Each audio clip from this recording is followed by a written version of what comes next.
গতকাল বানিয়েছিলাম Kurkure chicken fry. তো সেটা বানানোর পরে পুরো তেলটা একদম দেখছি নষ্ট হয়ে গেছে, মানে কুরকুরের যে গুঁড়োগুলো ছিল পুরো তেলের মধ্যে লেগে একদম দেখো তেলটা কী অবস্থা হয়ে গেছে।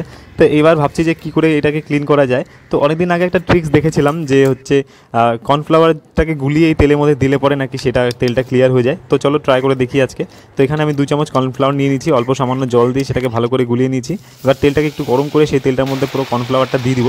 দেওয়ার পরে এক্স্যাক্টলি এরকমভাবে পুরো ফুলে উঠবে, মানে কর্নফ্লাওয়ারের জলটা দেওয়ার পরে এটাকে কিছুক্ষণ এরকমই রাখবো। রাখার পরে অনেকক্ষণ পরে একটু হালকা নাড়াচাড়া করে নেব, নাড়াচাড়া করে এক সাইডে জমাট করে নেব। আর এটা কিন্তু পুরো জমাট বেঁধে গেছে, কারণ কর্নফ্লাওয়ারটা খুবই নরম টাইপের হয় আর খুবই আঠালো টাইপের। তো সেই জন্য এটা দেখতে পাচ্ছ একদম হালকা করে নাড়াচাড়া করছি। আর এটাকে কিন্তু পুরো ভাজা ভাজা করতে হবে, মানে ভাজা ভাজা করতে একদম পুরো মচমচা করে দিতে হবে, নয়তো আবার এটার মধ্যে তেলটা থেকে যাবে। মানে দেখা গেল তেল আমি ক্লিন করতে গিয়ে তেলটাকেই খেয়ে ফেললাম। কর্নফ্লাওয়ারটা যখন পুরো ভাজা হয়ে যাবে তখন সেটাকে তুলে নেব। তুলে নেওয়ার পরে এটাকে ঠান্ডা করে নিলে পরে দেখতে পাচ্ছ তেলটা কিন্তু পুরো ক্লিয়ার হয়ে গেছে, একদম পুরো সারপ্রাইজিংলি একদম দারুণ হয়েছে।